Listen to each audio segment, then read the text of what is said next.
I'd like to call to order the regular meeting of the Lakewood City Council, Lakewood, Colorado, on July 22nd, 2019 at 7 p.m. in council chambers. Will the clerk please call the roll? Hall. Here. Roybal. Here. Gutwein. Here. Skilling. How many times are you here? He's here. LeBure. Here, once. Abel. Here.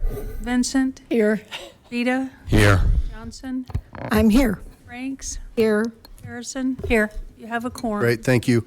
I'd like to welcome you all who came out this evening to join us in council chambers, and those who may be tuning in a different day. We are going to rise, and please join me in the Pledge of Allegiance and stay standing for a moment of silent prayer. And I'd just like to acknowledge, we had some flooding in our community. We actually lost a life in concert with the flooding. So in my moment of silent prayer, I'd encourage you to just remember that victim. Thank you. I pledge allegiance to the flag of the United States of America and to the republic for which it stands, one nation, under God, indivisible, with liberty and justice for all.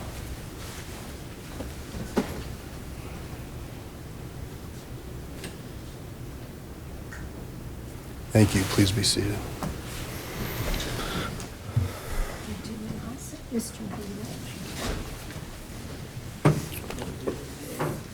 All right, first up we have public comment. While she's getting the roster, I'll just remind everybody that this is general public comment, so anything that does not appear on the agenda, you're welcome to come down and chat for 3 minutes. This box here will be green for 2.5, yellow for 30 seconds, and red at 3 minutes, and I'll politely try to wrap it up. Thank you.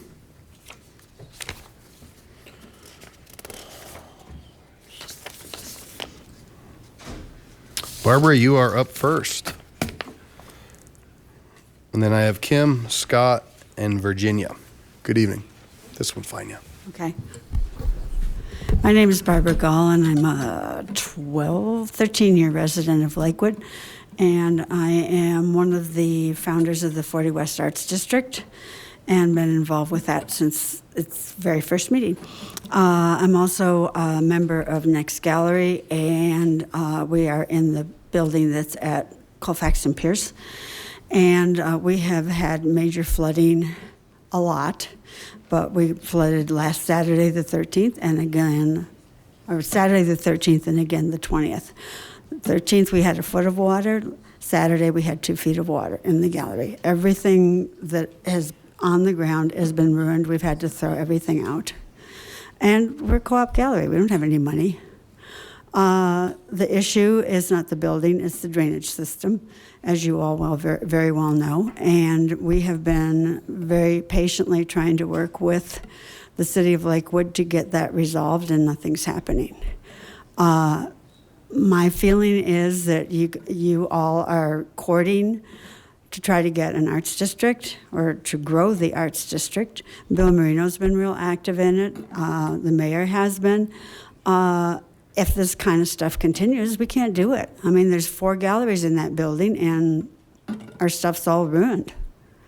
And it happened last summer, and it happened twice this summer. We may be looking to move somewhere else if we can't resolve the issue. The city says they have a plan but no money. I think it needs to be figured out what to do about this. All of those businesses in that whole area suffered major devastation, and I just found out tonight somebody died. I mean, something needs to be done. It's a major issue. Thank you. Kim, then Scott.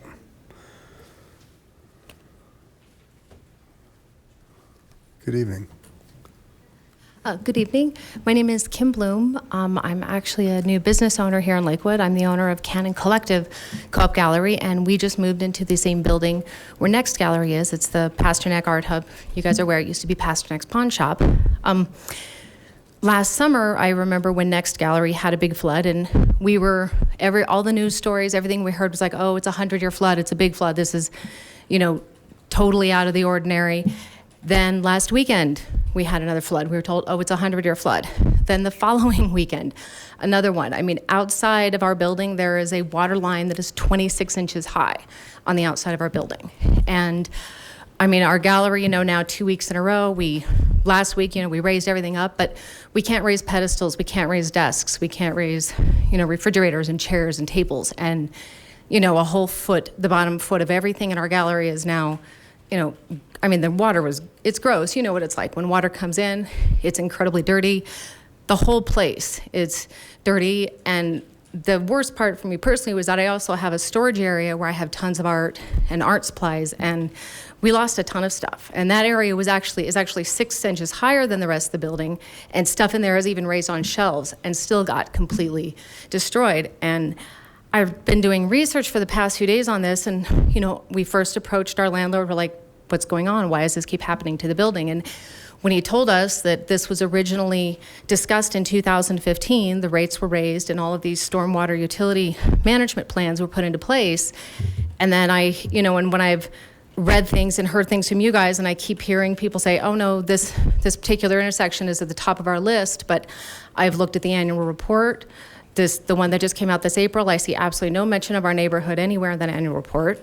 I've looked everywhere online, all the news stories, and it's a little disconcerting that this started 4 years ago, and the comments that I'm getting is we're in the second phase of design.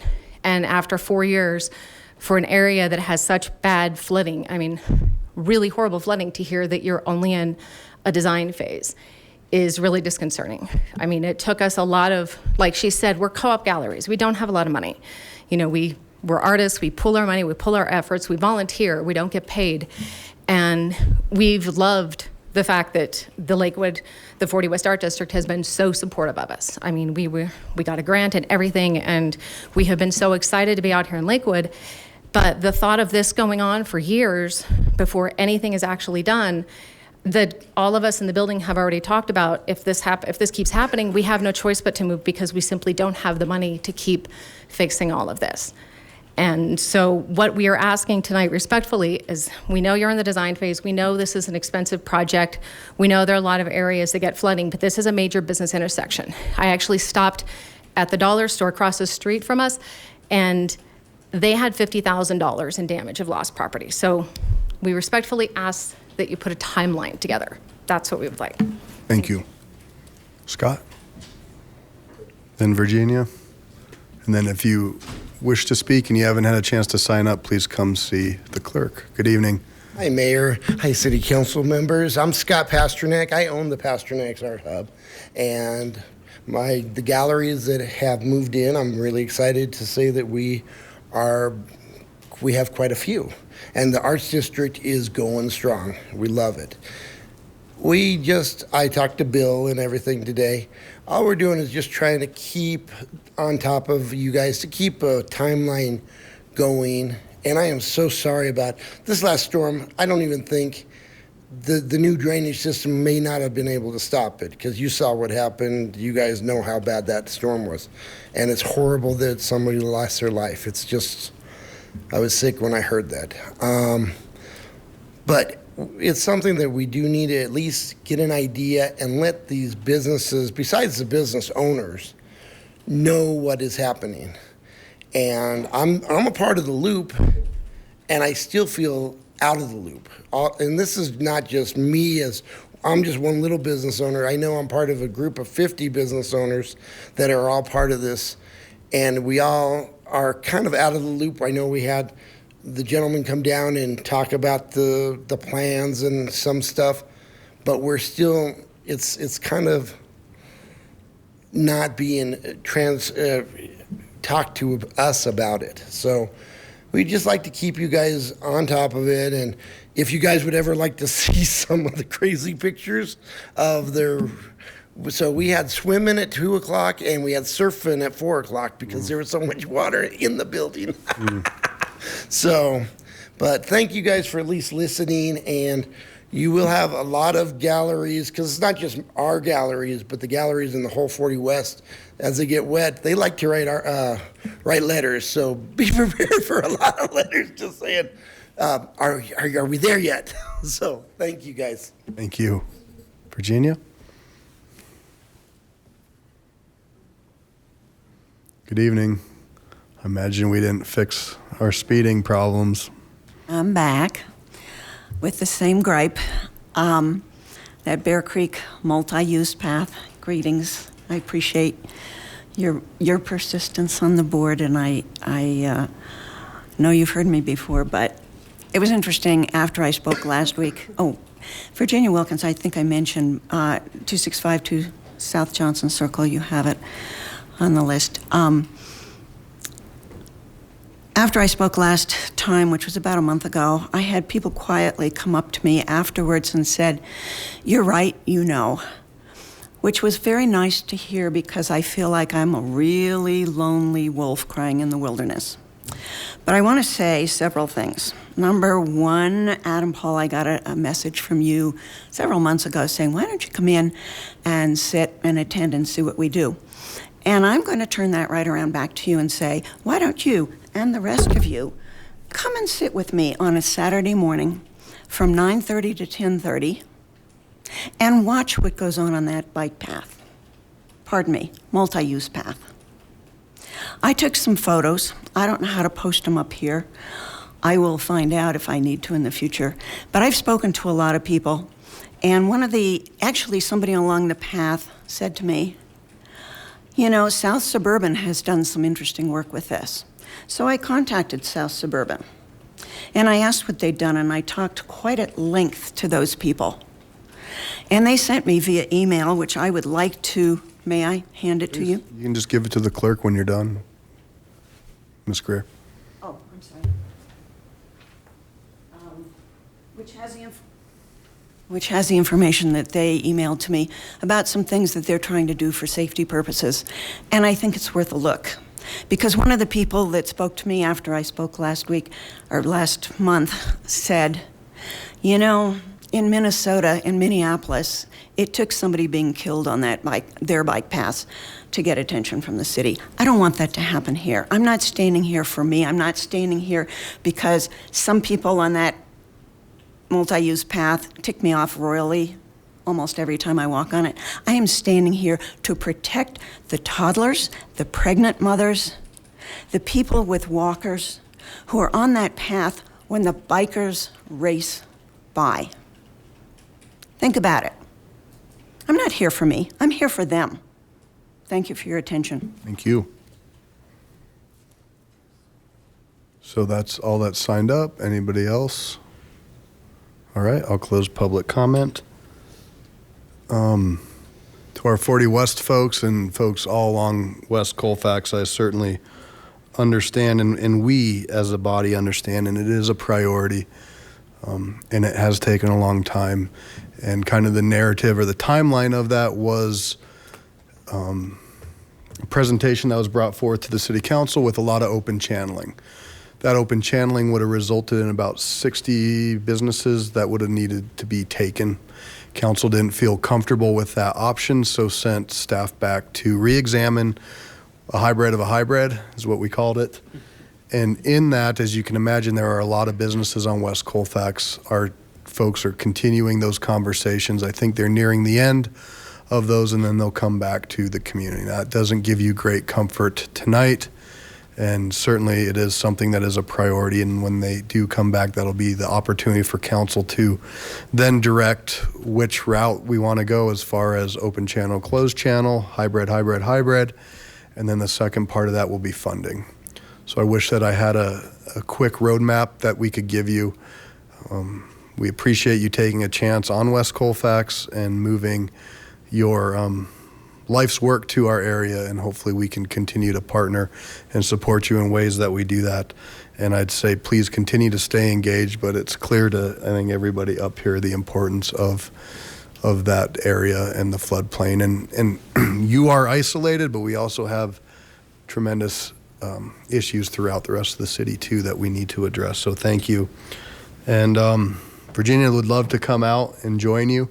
And I did say that there would be great to have our Lakewood Bicycle Advisory Team maybe look at something. I haven't seen what you brought, but we'll make sure staff gets that and we can see. And then we'd love to come join you. And again, that could be an opportunity for all of us to learn, as well as the LBAT team and maybe they can engage. Thank you. Mr. Goldstein, manager's report.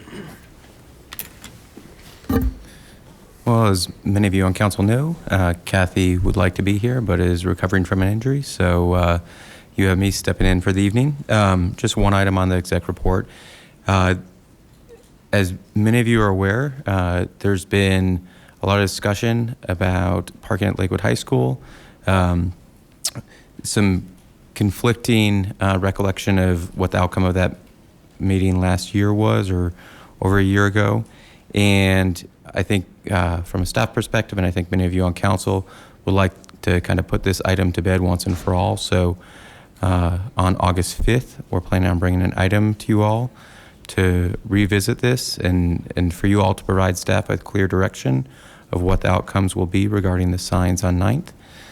So it's really a heads up that either Mr. Hutchinson or Ms. Hodson will be providing you with some information in advance of that meeting to provide staff with clear direction. And that's all. Great, thank you. Next up, we have the consent agenda, and tonight on the consent agenda, it looks like we have one first reading ordinance. So the use of the consent agenda is to expedite council action and set the public hearing date for first reading ordinances. There are no resolutions above, so there'll be no public comment on the consent agenda as there's only a first reading ordinance, which will be set for a public hearing, and that'll be your opportunity for that public hearing, and that's going to be setting the salaries of municipal court judges. So with that, I'll ask Mayor Pro Tem Abel to please make a motion. Mayor Paul, I move to order the ordinance introduced on first reading to be published in the Denver Post with public hearings set for the date included in the ordinance as introduced into the record by the city clerk. Second. All right, there's a motion and a second, and Madam Clerk, I did not allow you to read that into the record, but I imagine since Mayor Pro Tem Abel did, we are okay. I was just predicting the future. All right. With that, there's a motion and a second. Please cast your votes. That passes 11 ayes, 0 nays. And I will now open the public hearing on item 7 and ask the clerk to please read. Item 7, ordinance 2019-30 to rezone land located at 3840 South Wadsworth Boulevard, Lakewood, Colorado, 80235, County of Jefferson, State of Colorado.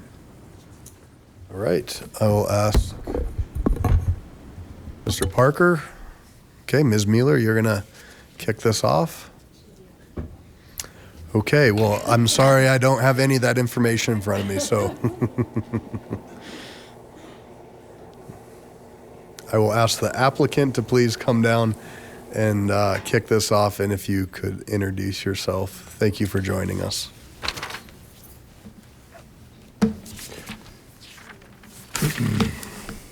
Well, this mouse will work. Good evening, Mr. Mayor, members of council. For the record, my name is Jack Reutzel, R-E-U-T-Z-E-L.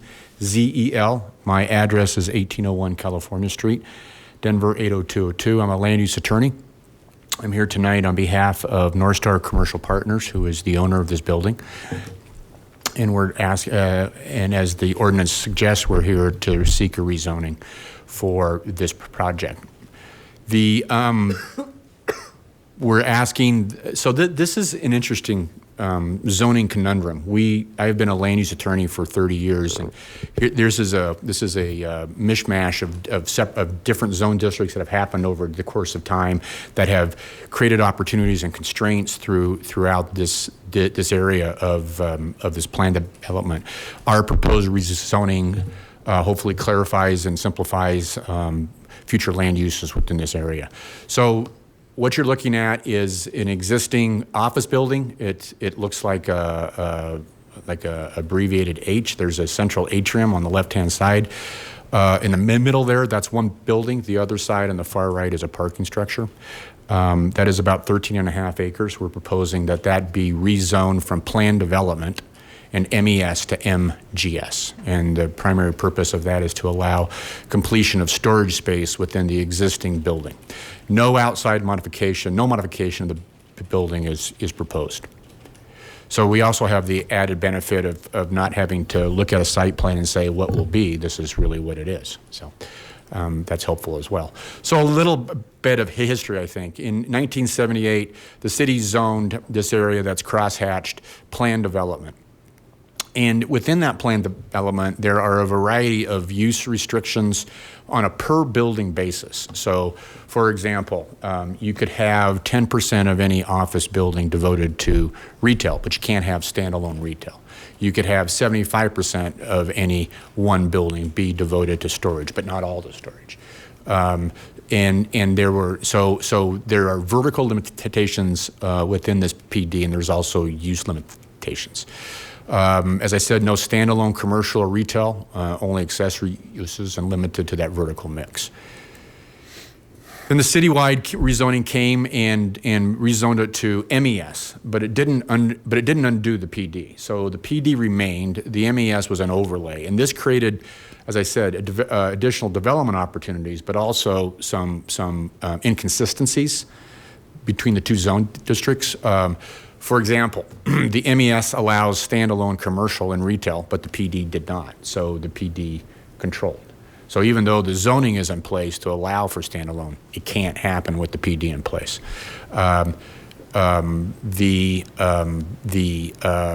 There was no change to the storage. MES did not provide for storage, but the PD did, but again, limited to 75%. So again,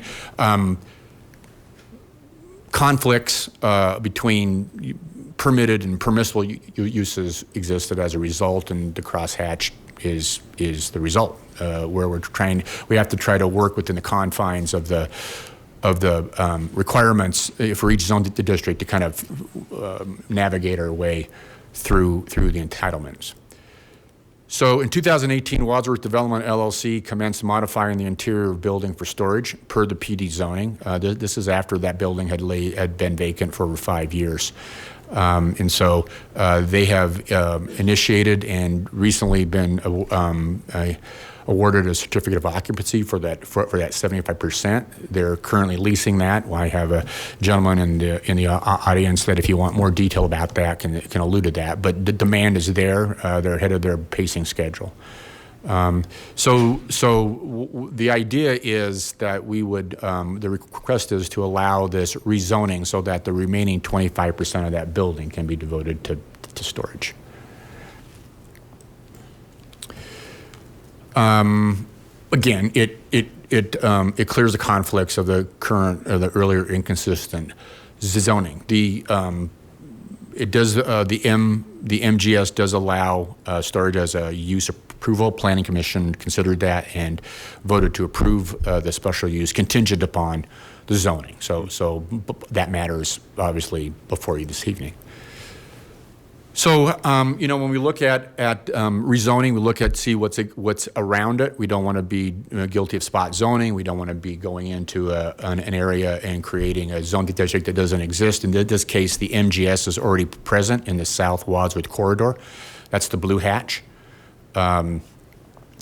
An MGS in this area actually, I think, from a land use perspective, makes more sense than the MES. It's along Wadsworth Boulevard, one of the major arterials in the city. So a more intense zone district for that type of office, commercial, and other development makes sense on that corridor. That's, I think, where you want that. Again, no change in the building footprint, no change in the access, no change in the height, and I would maintain, and I think it's well pointed out that from an interim use or an infill use, muni storage is by far a superior use in terms of impact to the traffic. There's virtually no AM or PM concerns, and they generate a very small amount of traffic. So Ms. Mueller does a really good job in going through the rezoning criteria and picking out areas of the comprehensive plan that the staff believes that this is consistent with. Also, I'll let her go through that. I just pointed out a few of the goals that I think this proposed zoning meets in terms of implementing your comprehensive plan. Again, I think the big thing is the proposed zoning is compatible with the existing surrounding land uses and the land uses envisioned by the comprehensive plan. It took us 18 months to get to this point, and I talked for 2 minutes. But I mean, again, we needed to figure out, and I want to compliment your staff. I think we were trying to figure out a way in which we could stay within the confines of the PD district and to exercise, to see if we could get that additional 25%. They worked with me on a variety of straw man, and we ended up with it just makes sense to just get rid of the Academy Park PUD as it fronts Wadsworth, change it to the MGS, which is a more consistent arterial zoning, and then that would pave the way for mini storage via the use approval, which was done. At this point, I have Mr. Gibler, who's the Chief Investment Officer from North Star. I have Mr. Westfall, who's in the audience, who has actually been the principal contractor for the storage, here to answer any questions, and I'm available as well. Great. So if you want to take a seat, we'll go to the staff portion, and then I'll do public comment, and then we'll bring you back up if there's questions by council. Thank you, Mr. Mayor. Thank you. Good evening. Ms. Mueller.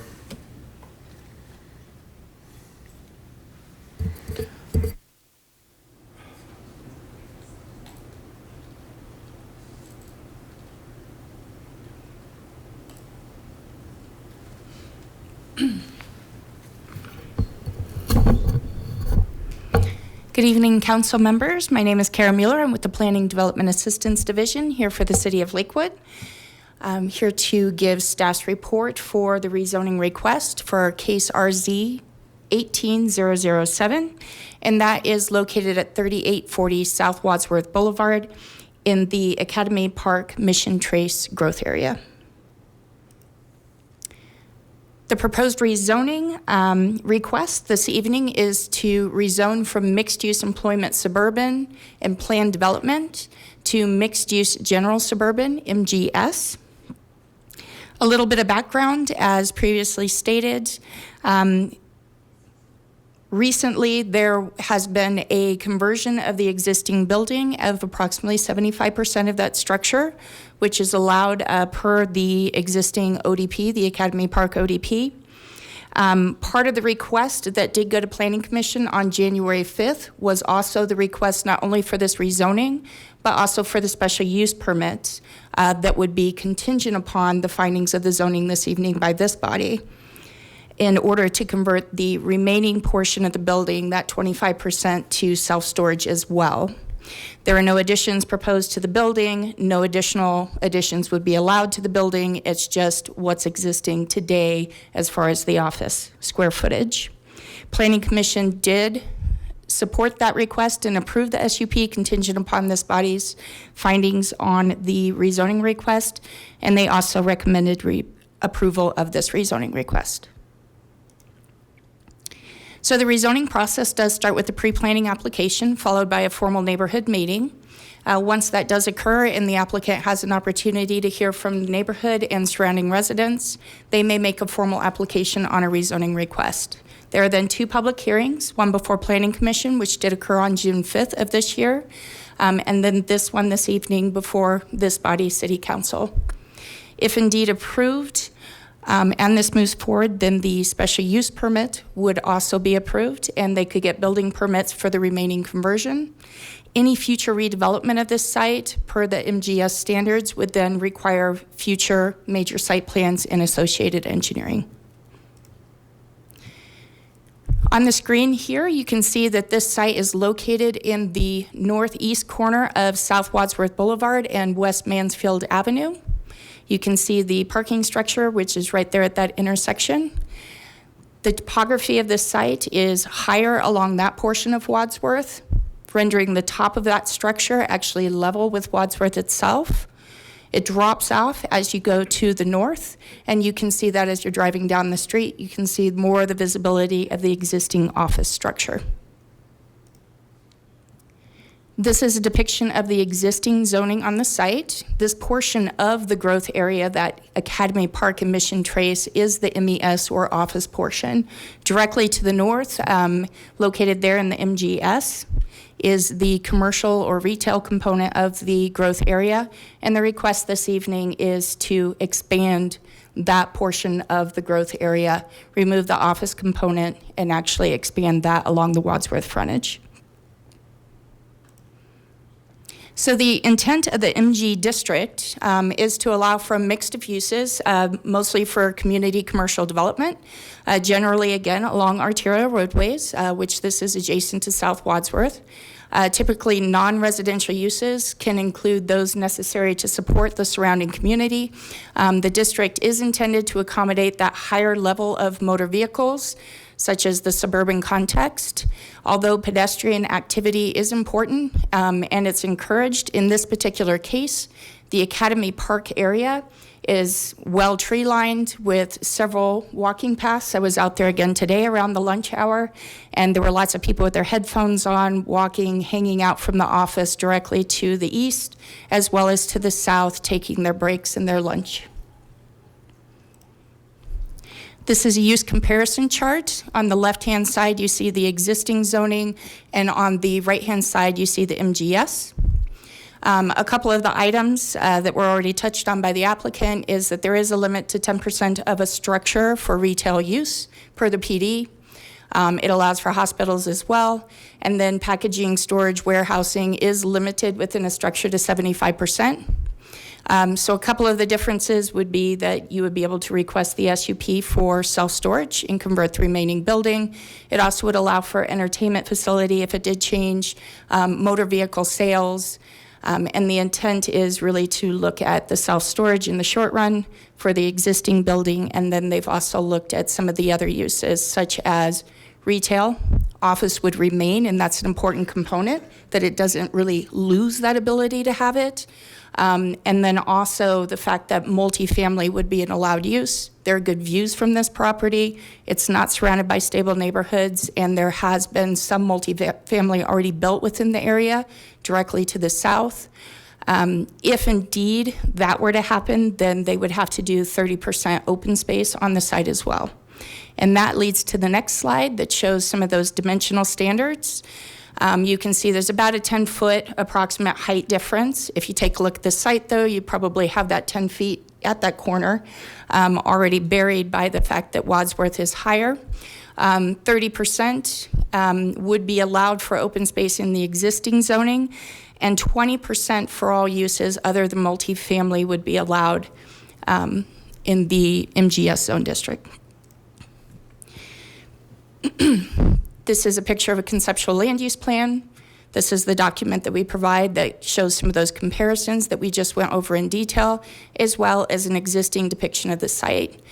Again, these structures exist, the form of this site exists, and therefore you'll see some redevelopment in the future. It's 13.5 acres, so there's lots of potential for redevelopment, and there's some opportunities and constraints, such as the topography on this site.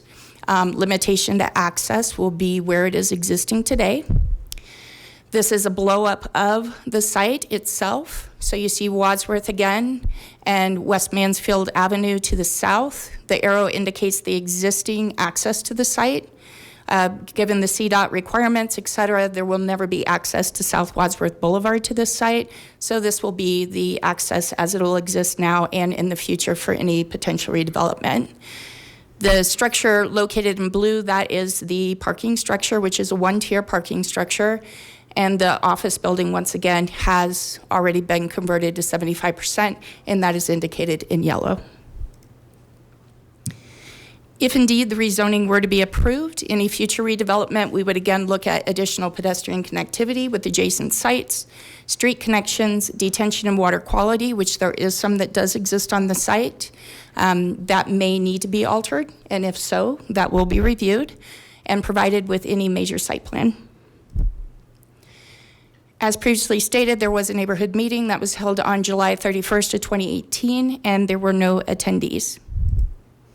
Public notification was posted in your hub as well on the site per the zoning requirements. all property owners and tenants within 500 feet, as well as registered neighborhood organizations within a half mile, were notified, and we have received no public correspondence.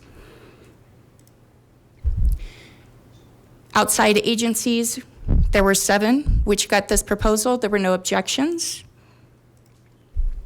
So there are 3 rezoning criteria. The first is conformance with the intent of the zoning ordinance. The second is compatibility with surrounding land uses and those envisioned in the comprehensive plan. And the third is consistency with the comprehensive plan. So intent of the zoning ordinance, rezonings should promote the health, safety, and welfare of the citizens through orderly development, through a public process, which is the great thing about the rezoning process. It allows citizens the opportunity through neighborhood meetings as well as through public hearings to voice any opinions or thoughts that they may have on that. Sustainability, this would be a sustainable reuse of a building. It was a vacant office building for at least 5 years. Now they've come in and actually given it some new life for self-storage facility, which may not be the most exciting use, but if you're going to reuse a building for it, it's at least not new development. Just a little bit of information. It's not included in this slide since that was the purview of the Planning Commission, but it is within a mile of any existing or proposed self-storage facilities at this time.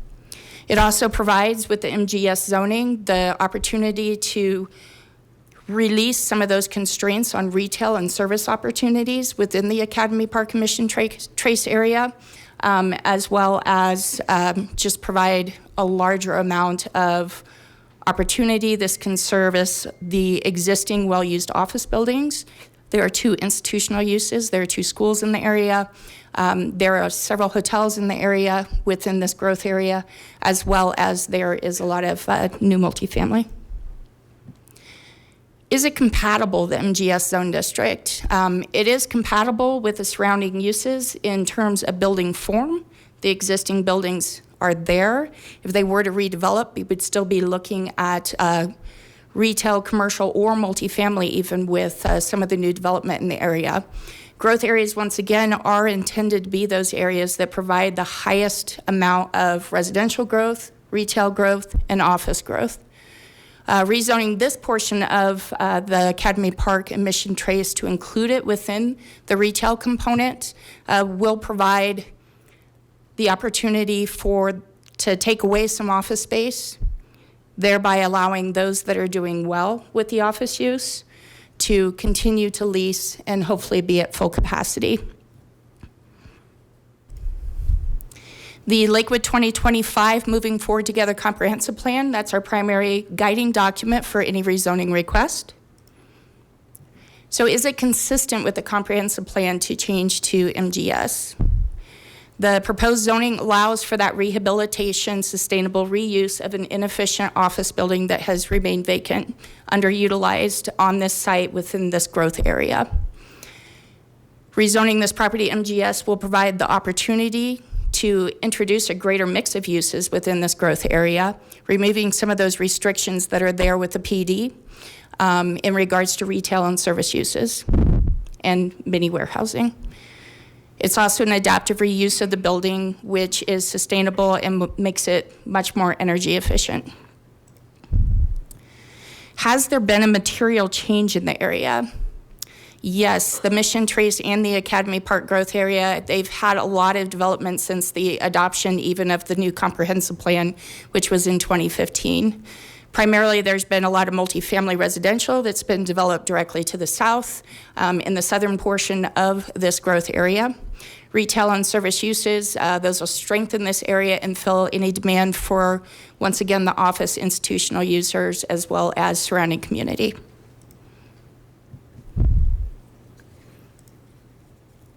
I don't know why that slide was in there, so I truly apologize. Therefore, staff does find that this rezoning request is in conformance with the intent of the zoning ordinance, compatible with the surrounding land uses and those envisioned within the comprehensive plan, and consistent with the comprehensive plan. Thank you for your time this evening, and I'll be available if you have any questions. Thank you, Ms. Mueller. Nice presentation. I'll now open public comment. Nobody has signed up to speak. Anybody? Anybody? Closing public comment. And this particular piece of property is in Ward 5, so I'll go to Councilor Harrison. Thank you. I think this, the fact that there are about 11 different contacts that this was sent out to, two very active HOA associations, Marston Slope and the Three Lakes, no comments, no comments. This tells me that this is an excellent use of an existing building and that these are really good at telling us what they don't like. So when they're not here to say this is an excellent use, this is what I have to interpret. So I'm going to be supporting this because of the fact when Ward 5 doesn't comment in a way, that tells me that this is a really good use of an existing building, and I will be supporting it. And I'd ask council to consider that. Thank you. Councilor Johnson. Thank you. Thank you for the nice presentation, Kara. My husband and I took a field trip down there to drive through it, and actually I think this is a very appropriate kind of a rezone. I do have a few questions, though. In the document that we received on page 39, it's on the iPad 39, I'm not sure about that. It said at the time of the legislation for the rezone, there was an ACC, and it was disbanded shortly after. Would you please familiarize me with what ACC means and why it was disbanded? Thank you for the question, Councilor Johnson. An ACC is an Architectural Control Committee. It was formed when the Academy Park ODP was formed. And one of the reasons when we looked at PD zoning, when we were going through the legislative rezoning, is if there were certain bodies that were actually formed, rather than trying to get rid of a document that actually helped form those bodies, we kept them. So it was one of the items that we looked at.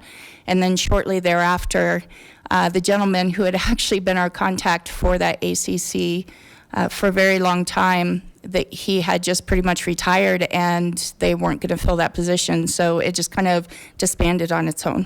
Okay. And now we are rezoning for the remainder of the 25% to be used for storage. Please tell me, how is it being used now? So the rezoning request before you this evening is actually for all 13.5 acres. So I want to make sure that that's clear, that we would be removing the PD and the MES, changing that zoning to MGS. What it does allow is currently the PD allowed for 75% of the office building to be converted to self-storage. So that's in place now. They have received a certificate of occupancy, started leasing some of those units. What they've requested is that with the change to the MGS, which is necessary to even request a special use permit, because the MES does not allow for self-storage, they were in a position where they were looking, at the appropriate zoning for the entire site, and at the same time being able to make that request for the special use permit. Okay. When the MGS zoning happened, was that changed during the 2012 zoning rewrite? Is that when that happened? So that the MGS became one of our mixed-use districts at that time in 2012, along with the rest of the mixed use. So the underlying or base zone districts for this area did change. So we have MES and we have MGS in the retail component. They're asking to extend that retail component along the Wadsworth frontage to Mansfield, which would be the inclusion of this property. Last question. Does the passage of Initiative 200 have any effect on this? Do we know yet, or? We wouldn't unless they propose residential. And if there were residential proposed, they would have to go through the process that'll be formed as part of this body is having discussions currently. It's just good to get that out there. Absolutely. Thank you. You're welcome. I support it. Mayor Pro Tem Abel. Thank you, Mayor. Good presentation, very succinct, and we appreciate that. I agree with Ms. Harrison that there's no objection officially on file, and that I think that shows how the neighborhood and surrounding areas accept this. My concerns have to do with the process, though. We have just changed MES, or mixed-use employment, to require more retail or more commercial space, and to make sure there is a mix of uses, and if not, then the residential is not a portion. I don't see how this achieves the greater mix of uses that the presentation talked about, since it will be entirely mini storage.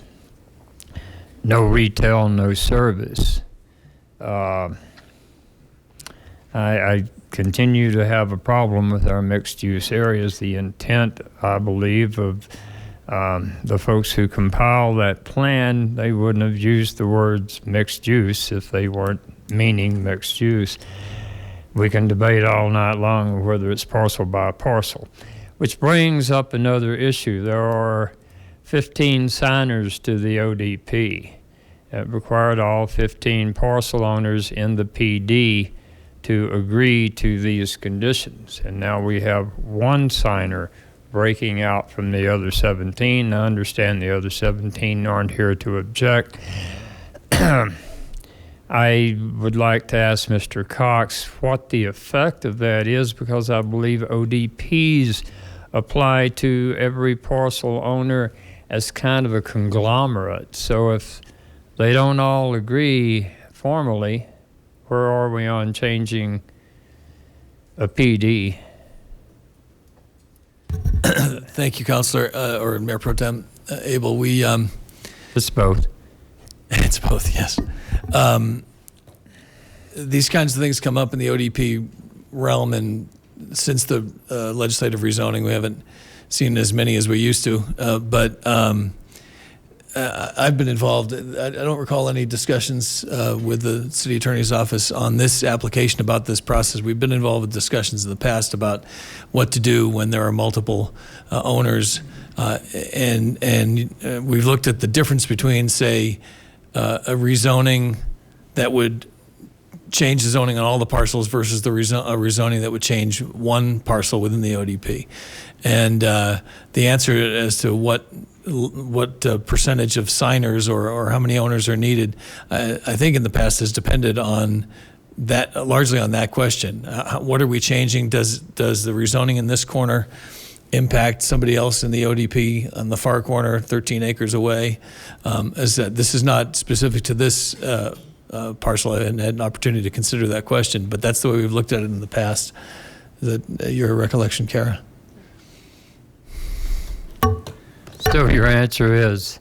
So my answer is I don't know what process was used in this case, because no one asked for my assistance on it. But in the past, we've had to look at a case-by-case basis to see who's affected by the change in zoning. But in general, if you change an ODP that has been agreed to by 12.5 parcel owners, do they all have to agree under the law, or is there what provides for the exception that you refer to? Well, what I'm referring to is what's being changed. You can change an ODP so that every parcel is directly or indirectly affected. You can change an ODP so that only one use area changes. And the answer as to who has to sign off on that depends on the impact on the other properties. The one that comes to mind was the old Beer Sisters farm property, where the old farmhouse was there, and there was an issue as to do all of the homeowners in the newly redeveloped neighborhood have to sign off if the change is made just to that one parcel.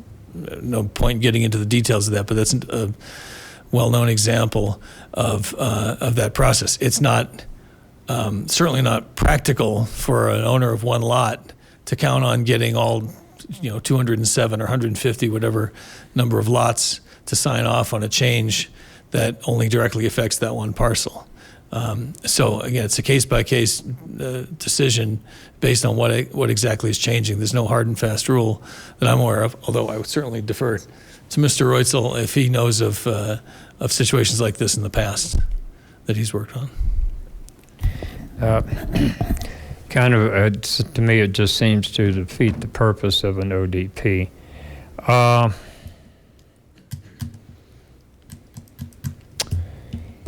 And the mixed use concern, the staff report seemed to indicate that there might be mixed retail or service uses on this parcel later, but I believe what you said leaves that out completely. Is that correct, Ms. Mueller? Thank you for the question, Councilor Abel.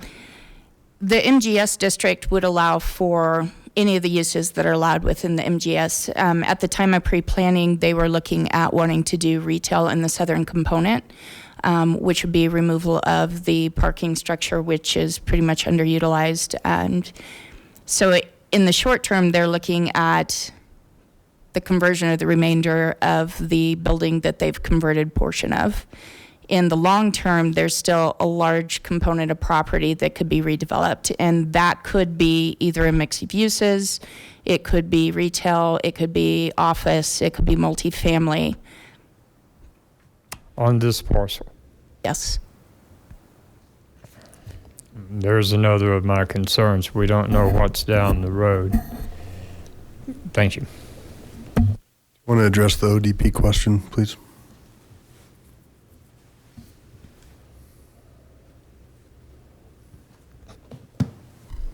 Thank you, Mr. Mayor. Mr. Cox had it right, I think.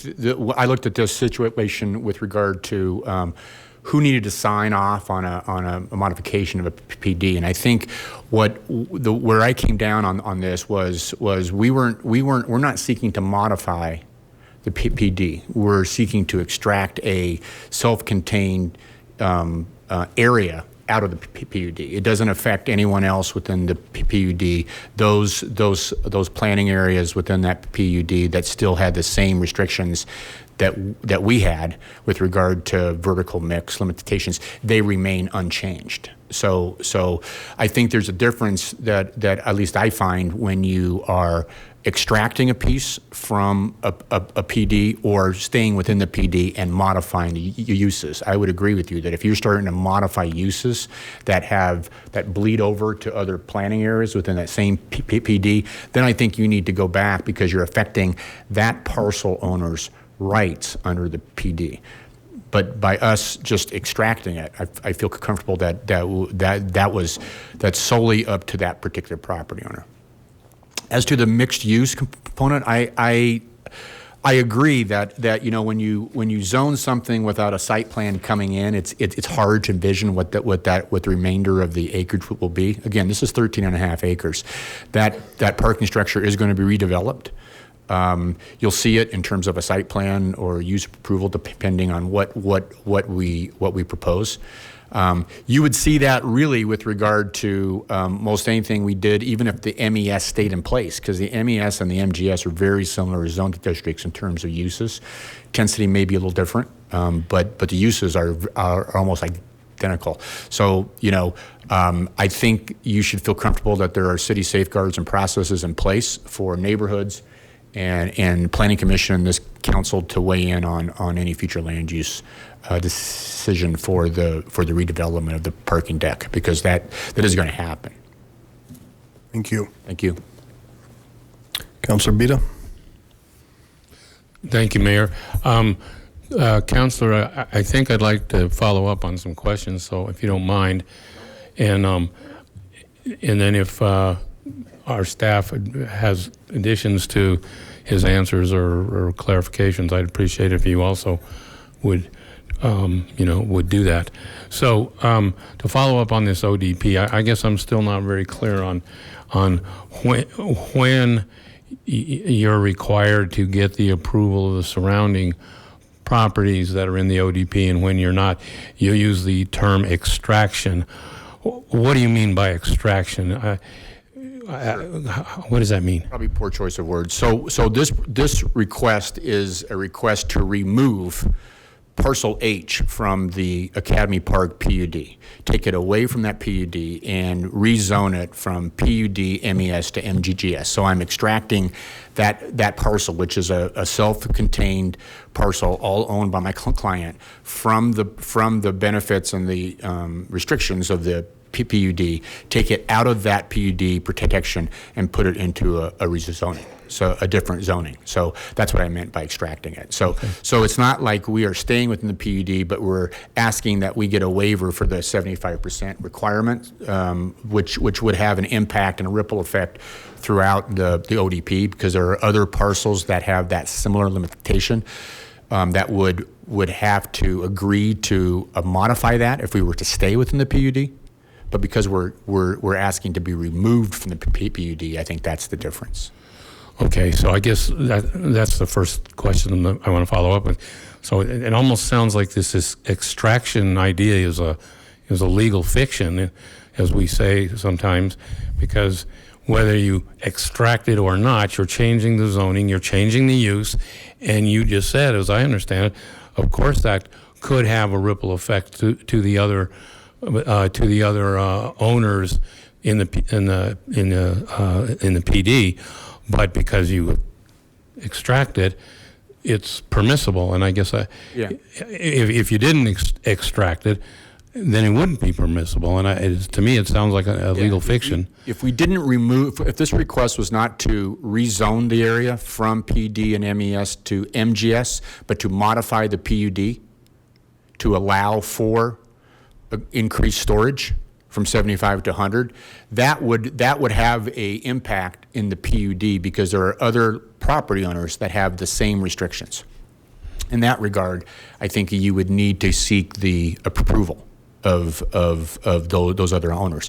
But because we're not, and the effect is the same, though, whether you call it a rezone, extraction by rezone, or whether you ask for a change in the PD to allow these storage facilities, the result is the same, is it not? So that's why I'm saying it sounds like a legal fiction to me that really doesn't make sense if he were an owner in the rest of the PD. I think it's different. I'm not expressing myself clearly. I apologize. And I'm sorry I put you on the spot, but I'm really trying to understand this point. Okay, listen, you're not the first time that someone has said you're engaging in legal fiction, so I appreciate that. When you work within the confines of a PUD and you try to change a use within the PUD, let's take a different example. Let's say it's a residential PUD, and it's only single family detached, right? And I want to build single family attached, and I go into and I try to amend the PUD, which is a broad mini parcel PUD, and ask for that. I think those people who have similar uses than to my PUD in terms of single family, they would have to agree to that, because I'm affecting property rights that they have. Okay, but I'm not doing that here, because I am rezoning, I'm extracting, I'm removing this parcel from the PUD limitations. So a rezoning does in fact do that, and I think it's the fact that the rezoning occurs that allows us to only seek the approval or the consent of my landowner. Suffice it to say that every landowner within the Academy Park PUD within 500 feet had notice of this as well. Okay, and thank you. I have another question. How is it that, well, let me rephrase. So I understand that this property was part of the overall rezone of the city of Lakewood in 2012. Is that correct? Correct. How is it that this ODP survived that rezone when we're told other ODPs, similar ODPs around the city did not? How does that work? How does that happen? I just spent 18 months trying to figure that out myself, and I couldn't, so I will defer to staff on that. I think that there are, what I understand is there are examples around the city where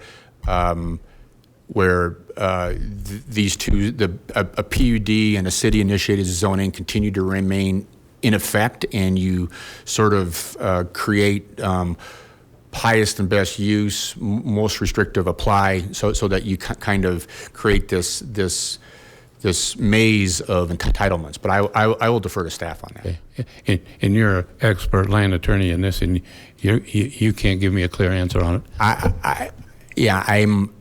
The clear answer was the way that we decided to move forward is to try to rezone this to MGS and take that whole mishmash out. I'm not trying to put you on the spot, but we've had citizens asking the same question and going, we don't understand this. And frankly, as a counselor and an attorney, I'm not clear either. Well, I mean, I'll jump out of my lane a little bit. I think what traditionally happens is that when you have a PUD, it is a site-specific rezoning. Group of landowners get together, try to come up with some common themes and analysis and protections. When a citywide zoning that doesn't have any of those nuances gets overlaid, the PUD that is more refined, defined, detailed would control in many instances, and I think that's where we are here. Okay. That's the beauty of this proposal, is it just kind of clears that all up. Okay. In my mind, anyway. I've still got more questions, but if our staff wants to jump in. If you want to sit down at the table, you're certainly welcome to. Check. You don't want me to fall over? Yeah, it looks like it might be more comfortable. Councillor Beta, just to generally touch on it, when we looked at the overall legislative rezoning, we looked at all the PDs as on a case-by-case basis of each one. In a lot of instances, when they're as detailed as this Academy Park ODP is, or they were residential, or they had associated ACCs or HOA formations or something very unique about it, those are the ones that pretty much remained. A lot of the ones that were disbanded or went away had singular uses or were very, very specific to a development that never occurred on the property. So it was a snapshot in time to do a PD for very detailed, specific development, and it didn't occur and may not be the appropriate zoning for today, and therefore those were a lot of the PDs that we actually saw go away through the evaluation. Okay, well, thank you. I appreciate that. And then, and then Council had another question on this particular one. No, you're fine there, sir. So as I understand it, is this change in zoning in the future would allow some sort of high density residential redevelopment. Is that correct? Yes, the zoning we're requesting does have that ability, right? On the entire parcel? It does. If the owner so desired? Yeah, they could presumably raise the entire thing and submit for a high density residential and fall within the new growth initiative. Now, in the current zoning also would allow some residential development as well. Isn't that correct? That's correct. But as I understand it, if I also understand this, under the current zoning, it would require a 50% other use. So you would only be able to have 50% development under the current zoning or residential, and then 50% per the ordinances that we passed fairly recently. Am I correct on that? Yes, as of May 13th, the new ordinance for MES would allow for 50% of a building to be used for multifamily or residential use. The other would have to be a different use. Different use. That's under the current zoning. However, as I understand it, if we approve this rezone, you would be relieved of that 50% requirement. Is that correct? That would be correct. So that would be another reason down the road to say this is a more favorable rezone for high density residential, if that was so inclined, the owner's so inclination. Is that correct? Yes. Okay. All right. Well, I just want to make sure council was aware of the implications of what they're being asked to prove tonight. So thank you for your answers. I appreciate it. Councilor Franks. Thanks, Mayor Paul. I wanted to ask, how many parcels make up the PD? We just mentioned H. How many total parcels make up that planned development?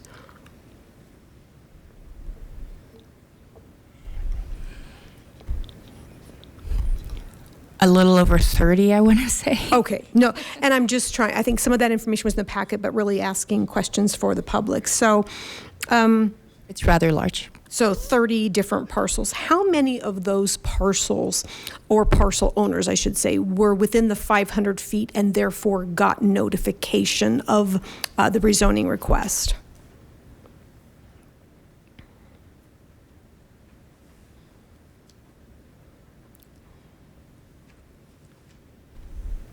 If I had to estimate, I would say at minimum 13. 13 of those ones that fall within there, so 13 out of that, so close to half of those. And then of the roughly 30 parcels, were they all overlaid with MES? The same, were they all overlaid with MES, or did any ones get any different designation during the overlay process? Thank you for the question, Councilor Franks. Yes, there is a little bit of a different overlay. If we pull back up the zoning, which I couldn't do, directly to the north again, the underlay is the MGS. And we did see that. So just so basically that was one of those properties within that Yes. piece, okay. And so my question is, and this may be for Mr. Cox or for the representative for the owner, do we set any precedent by allowing, if we expand this growth area and we expand there, do we set a precedent where any of those other property owners could claim that that precedent has been set, since obviously this isn't an area of expertise for me? Is there anything further that we may be opening up that we may not be aware of? I'm not entirely sure I'm following the question. The staff's position would be that every case is unique and every parcel is looked at differently with the same criteria applied to any parcel, so that approving a rezoning here would not have any precedential value for any other parcel within the ODP. Is that? That's exactly. I just, folks had just basically some of the outreach that had happened on other cases, not this particular one, was, are we doing something that gives the next person right to say, well, you did it for this person? And my situation is similar, but I really wanted it to be known that every one of these is looked at completely individually, looked at the ingress and egress, looked at where it's located and all of that to come up with. And I just want to make sure that someone else doesn't have that right to simply say, well, you did this for this one, ours is the same, therefore we should get the exact same treatment. Councilwoman, I've been doing this for 30 years, and I have never seen a precedential value attached to zonings. They're all site-specific. They're all based on the facts of the time, as you say. They're based on access. They're based on what's adjacent to you. It's based on the proposed use. It's based on a variety of things that you just can't, just don't think you can color with one marker. I appreciate that. That was my understanding, but certainly wanted to ask the question. Thank you. Councilor Gutwein, Ward 5. Thank you. I think most of the questions that I had have already been answered. So, I think that it's a very good point that this did go out to over 425 members of the community, 5 neighborhood organizations, and these are very active organizations in Ward 5. And, we didn't get a response from these communities where we typically would if they were concerned about it. I do have a little bit of heartburn about the expanded residential use, even though there is residential use in MES already. So I would feel better about it if there were some additional restrictions on it. That said, I think that our community, we didn't get feedback from them that they were upset about it, and this is a community that normally would respond. We also, I do really like and appreciate the reuse of a building and seeing business there. I think that in general, we might need to explore deed restrictions more earlier in the process, because I think this is something that comes up consistently. Every time we have a rezoning conversation, it's just, we have this project, but then we're approving all the uses on the table, and that's uncomfortable, I think, for many of us. In this case, though, the new thing that we have is now we have question 200, and so we know that anything above 40 units is going to come in front of this council, which means, correct? So the community would have a chance to weigh in. Is that fair to say? That it appears to be the way the ordinance is written, and I know that your next study session is coming up at the end of August, and so I'm sure these will be, as you're working through the process, what you'll discuss. But 40 units appears to be, bring it back before this body. At that time, I think that, there will have to be criteria that this body weighs in on how to evaluate, and that, who knows, maybe that gives a little bit more for you to look at as well. But definitely it would have to come back before you, and that includes public process. Mm-hmm. So I think that makes me feel a little bit more comfortable with this, because I know, this is a low intensity use, as you mentioned. The traffic is not going to be significantly impacted by this. And those are the kind of things that the community definitely wants to weigh in on. And so I think that's why we may have not heard from them as much, but if there is ever going to be a residential use, I know that my neighbors and my community are going to get a chance to weigh in. So I do feel, because of that, I do feel more comfortable moving forward with this reuse project. So thank you. Councilor Johnson. Thank you. When the notification was given to the nearby HOAs, was it worded in such a way that they realized that this rezone could be for high density residential? Or was it just in the context of changing the storage unit?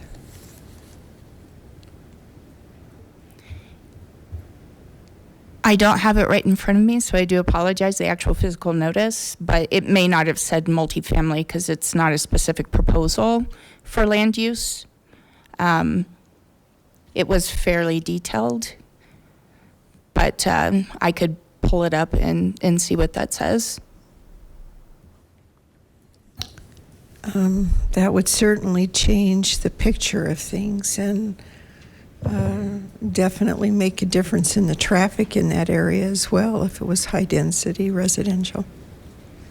And as far as traffic goes, there wasn't a traffic report with this because the site is not physically changing at this time, but with any use change, it'll be evaluated by transportation engineering as to whether or not that would increase traffic over the historic use of the office building that was located at this site. If it's intended that it would be higher than that during trip generations, then it's my understanding that would be a requirement at that time with site-specific development. I guess we're a little bit skeptical because folks have come before us with changes, and what was presented to us and what ended up really wasn't the same. And so it gives you a different feeling of confidence, really, Thank you. Councilor Skilling. Just to be clear and to follow up on Councilor Gutwein's questions about 200, there wasn't a building permit that was applied for as far as residential prior to July 12th, 2019, right? No. So if they wanted to bulldoze the office building in the parking lot and build residential, they'd have to go through the whole allocation process. In addition, we're talking about 40 units. Before you ever get anywhere there, you got to get your allocations to do it, right? Yes, they would have to abide by the process that'll be put in place for that new ordinance. Right. Thank you. And I do apologize for speaking for Mr. Cox. He probably should respond to this, but yes, there has not been a permit, that I can say. I was being fairly rhetorical, but in case I was mistaken on any of those things, I'm sure somebody would have corrected me. Mayor Pro Tem Abel. Well, we don't have a motion read in. If you want to read a motion in, we can do that, please. Okay. Mayor, I move for the adoption of ordinance O-2019-30 on second and final reading based on the findings of facts of the Planning Commission of June 5th, 2019. Second. Okay, we have a motion and a second, and now comments. Or I have some comments. Mr. Beta opened up a very interesting line of questioning. I would like to note that while the requirements of amendment or of Initiative 200 are in place now, in 6 months they might not be. The charter allows it to be changed. Council may be changed in 6 months. So relying on what may come is not guaranteed. My concern is that if we approve the rezoning, this could sprout eventually multifamily residential in huge amounts and be nothing at all like the project that's presented to us. I have trust in the counselor and the folks that are planning to do this now, but as Councilwoman Johnson said, things have changed before, and plans that came before us disappeared once rezoning was granted, and things that we didn't imagine would be allowed on the parcel that we're referring to are entirely different than what we were told. So I would be reluctant to support what could be a pig in a poke. Although we're reading into the silence of the neighbors and adjacent property owners, reading into their silence, their wish for acquiescence. That may be the case, it may not. 13 of 30 property owners in the ODP were notified and the rest weren't. I don't see the difference between rezoning this and leaving it in the PD and just changing the use. You might extract something, but as Councilor Beta pointed out, the consequence is exactly the same. You remove it, it changes the situation for everybody else in the ODP.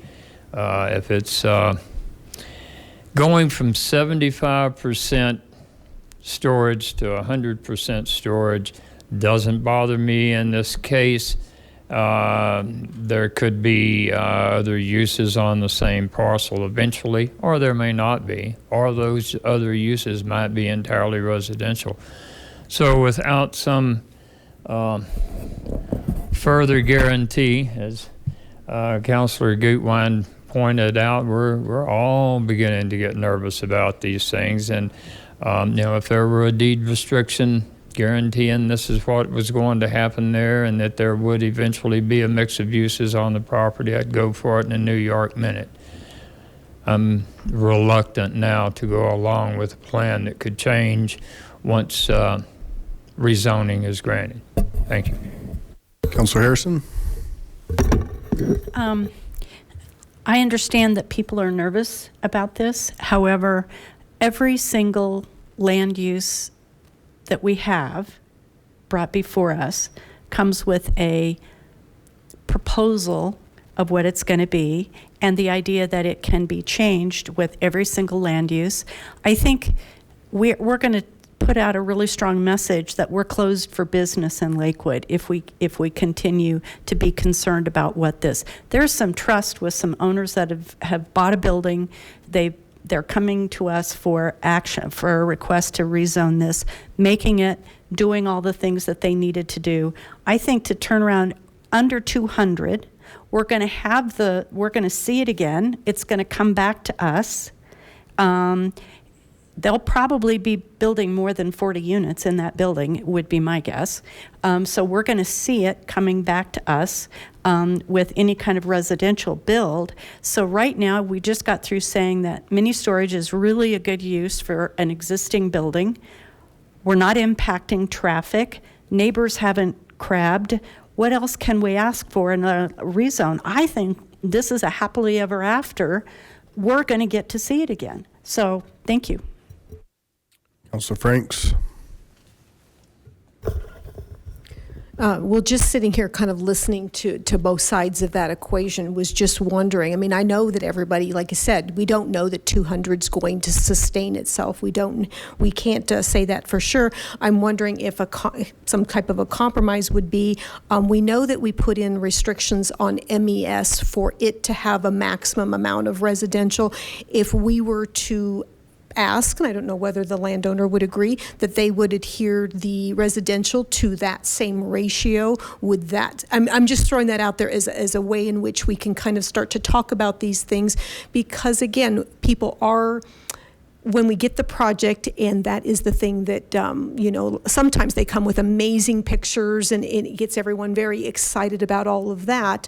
In this case, a storage facility probably, you know, wasn't going to be the showcase, but we do have to look at just what the zoning is. And so I'm just saying that maybe there's a way to say, if the property owner would agree that the MGS was something that he would put as self-imposed restriction on the amount of residential, that seems like that would be the striking of the compromise that would get us, maybe, again, can't speak for others, where we need to go. So we've been in this situation before, and what's before us, and I'll let the applicant speak to that, what's before us is what's been brought before us. And I'll be honest with you, for me personally, storage is not amazing, but that's what you brought forth, and you have a plan, and that's what you're asking this council to consider. And I think council needs to consider what's brought forth. I don't know what future plans you could have to say tonight, potentially, that we would change our residential to meet the MES standard versus MGG. And I think to hypothetically say 200 could be gone in 6 months is short-sighted as well. So, sir.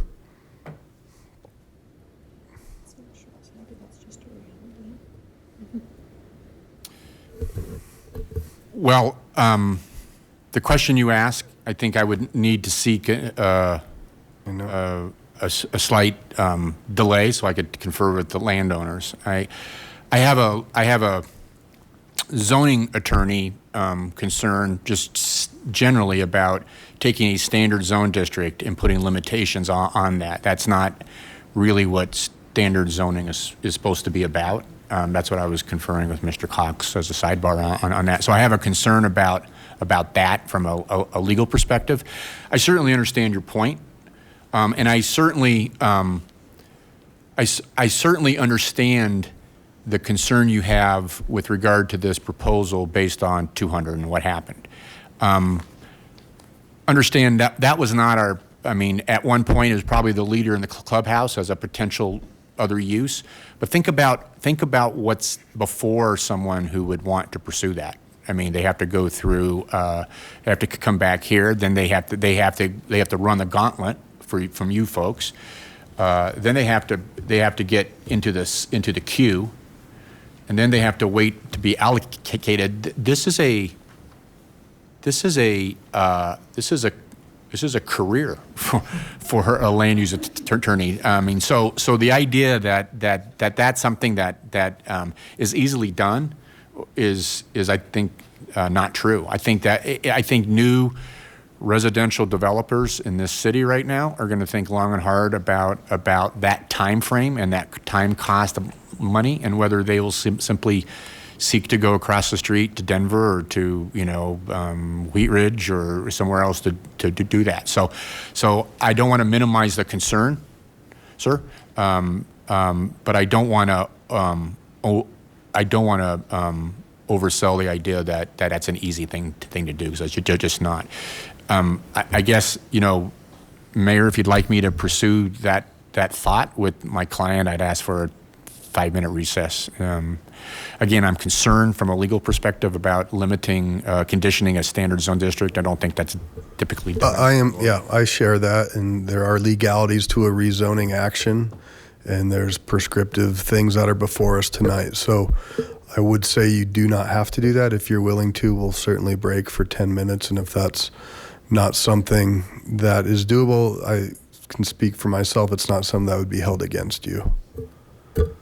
Mr. Cox. Mr. Mayor and council members, that we've certainly had this discussion recently. Maybe a history of zoning in 90 seconds or less will help remind us how we got here. Before there wasn't anything like an ODP, everything was straight zoning. Going back to the 1920s, zone districts were created based on their logical location within a community, and the communities were broken up into residential and industrial and commercial and so on. That was the case for decades, and every case that came before a city council during that time would have said, here's the zone district we're proposing. Here are the uses that are allowed. Might be a list like this, depending on the zone district. And here's why this proposal, despite the broad range of uses, here's why this proposal is compatible with surrounding uses, consistent with the comprehensive plan, all those criteria that you saw. And so every case came before city council with the possibility that lots of things could happen, and they were all listed in that zone district's regulations. But you didn't know when you finished that hearing what use was going to be the long-term picture. Then along came the official development plan, the plan development concept, and over time, everything changed to the point where almost every application that came before city councils during that time period were for official development plan developments where they could tell you, this is what we're going to do. We're going to build this building, which is a business dedicated to left-handed people. It could be that specific, and the dimensions would be set out, and everything would be plotted out so that nothing else could really be built. Sometimes ODPs have alternative uses, but pretty much the whole idea was we're going to tailor this property for this use and these dimensions and standards and so on.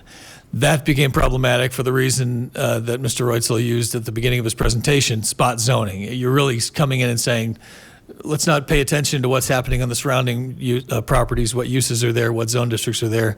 We're going to make this property an ODP, and we're going to tell you exactly what we're going to do, and here are the pictures that go with it.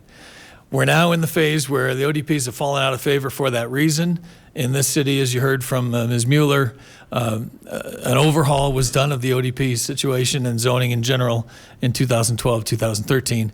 And now we're back to where every case that comes before you is one for a straight zone district with a long list of potential uses.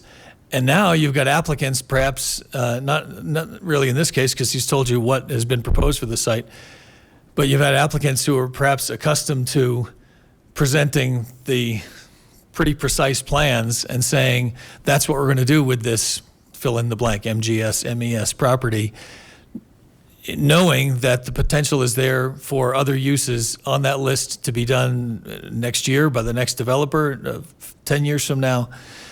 What's changed most recently in the last few weeks is that if the concern was about high density residential or residential, multifamily residential in a zone district like this, you really didn't have anything you could do about it. If you approved that zone district, you were approving the possibility of multifamily residential if that's a permitted use in the zone district. What you've got now is whatever protection is provided by question 200 to provide some limitations on the multifamily residential that you didn't have a month ago. That may change in 6 months, but that's because we have a regulation that says you can't change it for the first 6 months. You don't normally have that restriction. Sure, it could happen after 6 months. We have to assume for now that this is the law and it's going to be applied as such. So there is a safeguard to deal with residential, Otherwise, because it's on the list of permitted uses in the MGS zone district, it's been essentially determined that multifamily residential is at least compatible with the other uses in that zone district because it's one that would be allowed like so many others on that list. So I don't know if that helped at all, but that's how we got to where we are. So during Mr. Cox's soliloquy, I had a chance to chat. So Mr. Gilbert wanted me to remind you all that they've spent $6 million converting this office building into storage. So the idea for 75% storage. So the idea that we would then turn around and raise this building is just not going to happen. I mean, this is the reason we're here tonight, is to finish that out. The only way that we could figure that out is to do MGS, because that allows it as a use approval. There's nothing underhanded about what we're trying. There's nothing sinister about what we're proposing here.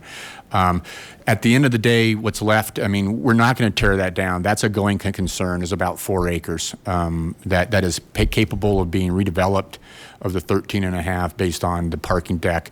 They feel comfortable standing by the zoning as it's proposed.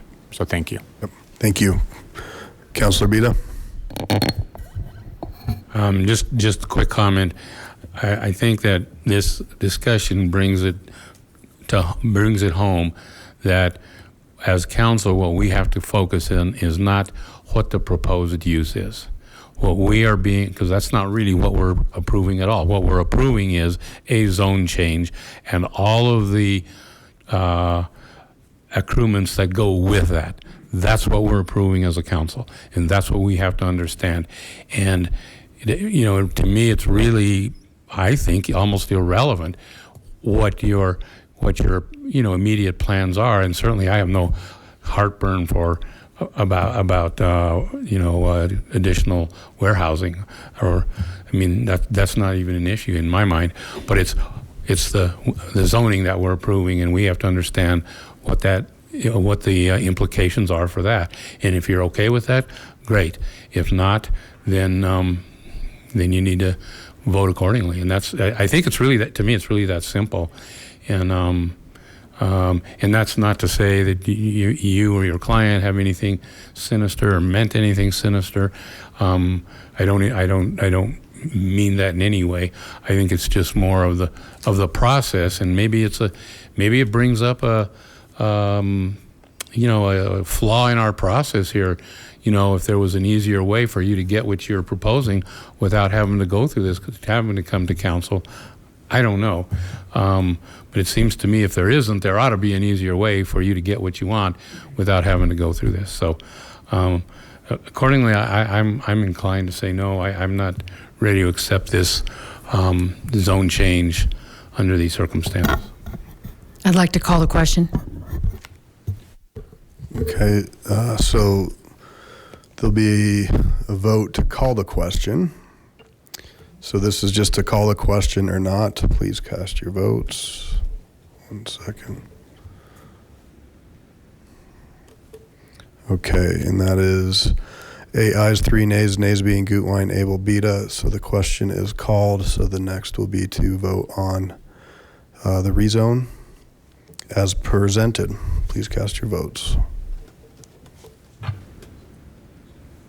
That passes 7 ayes, 4 nays, the nays being Roybal, Abel, Bita, and Johnson. Mr. Reutel, thank you very much. Thank you, Ken. Ms. Mueller, thank you very much. Appreciate it.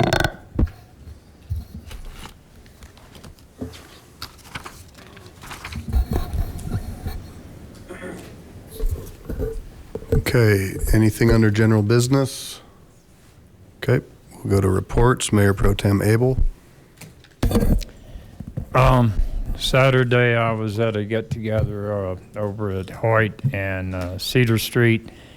A bunch of folks just talking about things, and a lady ran into the ditch, the stormwater ditch just across the street, and her back wheel was about 18 inches above the ground. She was stuck really well. And a bunch of folks got up, ran over there, grabbed the front of the car and pushed her out of there.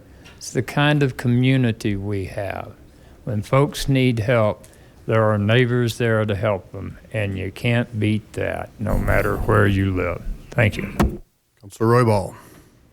Thank you, Mayor. Just a quick reminder, we're going to have our monthly meeting at Phillips United Methodist Church on Florida and Pierce this weekend, starting at 9 o'clock. Thank you. Thank you. Councilor Gutwein? Councilor Skilling? Oh, Councilor LeBaire? Thank you, Mayor. Just a couple updates. I just want to remind council, our deputy city manager sent out the CML information about the 152 exemption. I would just encourage you all to take a look at it. It's got so much info in there about what other communities have done and how they've written these type of ordinances and all that. I think it'd be very helpful, especially for a future discussion on that issue. So the 152 exemption is about the municipal broadband. I am trying not to mention that term municipal broadband because I don't want people to get the wrong idea of what it means. The 152 exemption is obviously to get rid of the preemption, but I'm trying not to really speak about the municipal broadband because I think that's a much deeper discussion. But anyway, also I just want to mention the stormwater drainage issue real quick. That's obviously near and dear to Sharon and I's hearts. It's an important issue for the community. It's important for economic development, and it's obviously important for public safety. And I think we saw that this week. And I know none of them are here right now, but some of the business owners out there, I want them to know that this was our #1 issue at our planning session. It's something we want to work on. I know they've mentioned city finances as perhaps an impediment. I don't think that's the case. I think it's really a planning issue and an engineering issue, and working with the owners of the businesses and the community. I think we're sort of, I don't think the finances are the major impediment. I just think we need to make sure we get it right the first time. So I think that's kind of where we're at right now. Just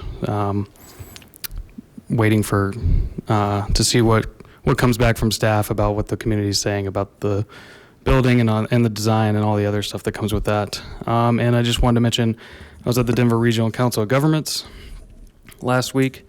There's a lot of discussion about regional transportation funding, and that's going to continue to come up because the complications with getting a statewide funding source for transportation and the efficiencies that have happened with the gas tax and the lack of additional funding from the feds or the state with the gas tax in the last 20 plus years. So that's going to continue to be a hot topic at the Denver Regional Council of Governments, and we were sort of batting around some different methods and strategies with that. So I just want to kind of keep you informed on that.